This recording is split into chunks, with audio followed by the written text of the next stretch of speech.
In this example, we will simplify the following. 2 times 5x minus y minus 3 times 3x minus y. Well, I need to expand my bracket, so I will be using the distributive law.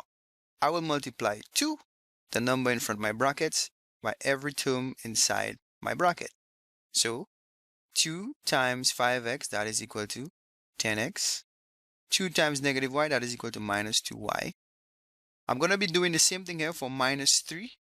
So minus 3 times 3x, that is equal to minus 9x. Minus 3 times negative y, that is equal to positive 3y. My next step is for me to group all my like terms. So 10x minus 9x minus 2y plus 3y. And finally, I'm going to be simplifying my like terms.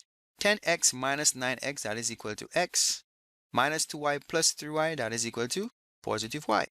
So my simplified answer is x plus y. Answer.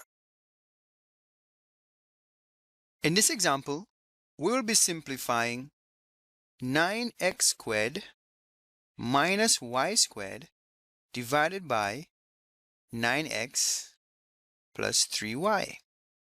I notice that I have 9x squared minus y squared in my numerator.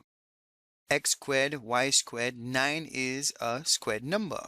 So I can rewrite 9 as 3 squared times x squared minus y squared over 9x plus 3y.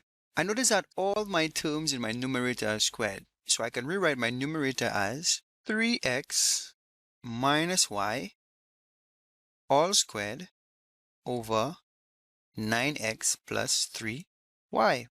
I can rewrite my numerator using the difference of squares. So I get 3x minus y times 3x plus y divided by 9x plus 3y. In my denominator, I notice that I could factor out 3, which is a common number between both terms. So I have 3x minus y times 3x plus y divided by 3 times 3x plus y. I notice that I have 3x plus y in my numerator and 3x plus y in my denominator. The two of them will divide into each other. So I'm left with 3x minus y divided by 3. At this point, I have simplified my expression into a single fraction. But I can also go one step further. I can break apart this expression into two separate fractions. So I get 3x over 3 minus y on 3. I notice that I have 3 in my numerator and 3 in my denominator. The two of them will divide into each other. So I'm left with x minus y on 3. And that is my answer.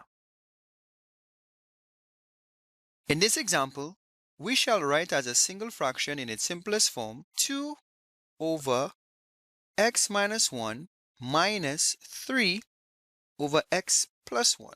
Here we are subtracting two fractions. Well, my first step is to find my common denominator. I notice that I have x minus 1 and x plus 1 terms as my denominators. So my common denominator would be their product, x minus 1 times x plus 1. I'm subtracting fractions, so my first step is to take the numerator from my first fraction, 2, and multiply it by the answer I get when I divide x minus 1 into the common denominator, x minus 1, x plus 1.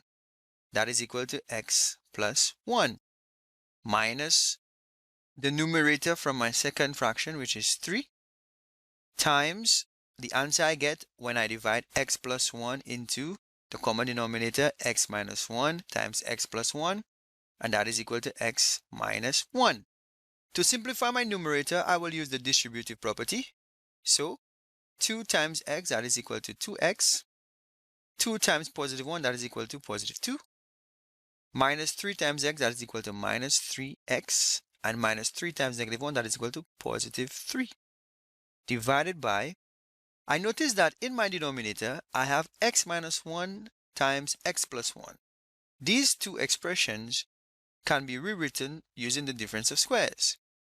So x minus 1 all squared. Simplifying my numerator, I'm going to be grouping like terms.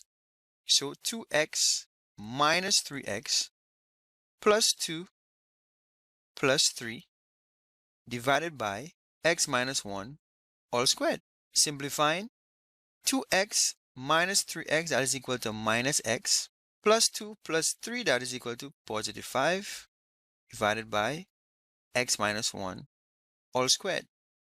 I can rewrite the numerator as 5 minus x over x minus 1 all squared. That is my answer.